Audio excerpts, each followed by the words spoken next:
اللي هقولهولك دلوقتي دول 4 أطباق مشطشطة في العالم، لدرجة إن الناس ما بتستحملش إنها تكمل الطبق للآخر. الطبق الرابع هو كاري الغابة التايلاندي، ما بيحتويش على حليب جوز الهند علشان يقلل الشطشطة بتاعته دي كمان، وكمان بيتحط عليه فلفل عين الطائر بنسبة كبيرة جدا وأكتر حرارة كمان من الهاليبينو.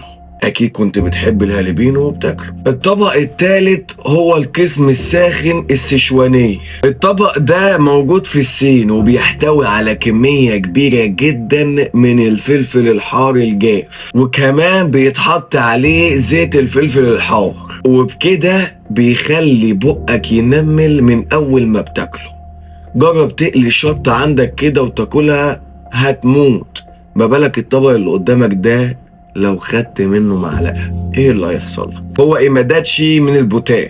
الفلفل الحار فيه مش بيستخدم كتوابل، ده الطبق كله فلفل حار، بيتحط في صلصة جبنة كبيرة وبيتحط مع الرز، لكن السياح بيلاقوا صعوبة جدا في أكل الطبق ده. أما الطبق الأول فهو كاري فال، اخترع في الأماكن البريطانية البنجلتش، وبيحتوي على فلفل الشبح أو الهابينيرو، وبيحتوي كمان على فلفل كارولينا ليبر. بعض المطاعم بتقدمه كتحدي، ولو كلته كله هتاخد مكافأة، بس هما مش عاملين كده من فراغ، ده لو عرفت تاخد معلقة منه. قولي بقى لو اتعرض عليك الأطباق دي هتاكلها وبتحب الشطة ولا لأ؟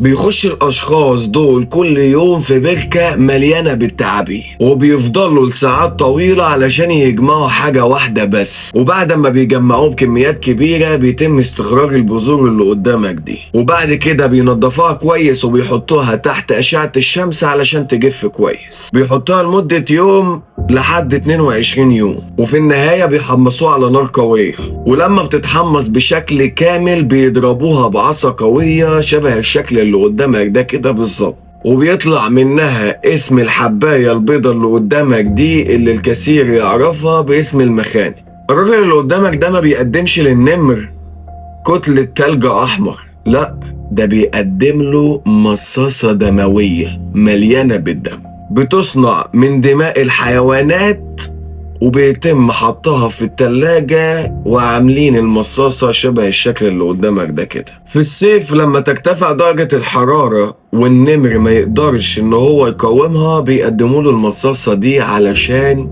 يفضل يمصمص فيها بالشكل اللي قدامك ده ويرتاح. هي مش بس بتخفف الألم عنها، لا، ده وجبة مثالية ومجمدة وحلوة جدا للنمو، وهي مش مجرد كرة حمراء، لا، دي مكافأة صيفية كويسة جدا للحيوانات المفترسة. قولي بقى لو المصاصة دي جاتلك في يوم من الأيام هتقدر تاكلها ولا هتخاف منها؟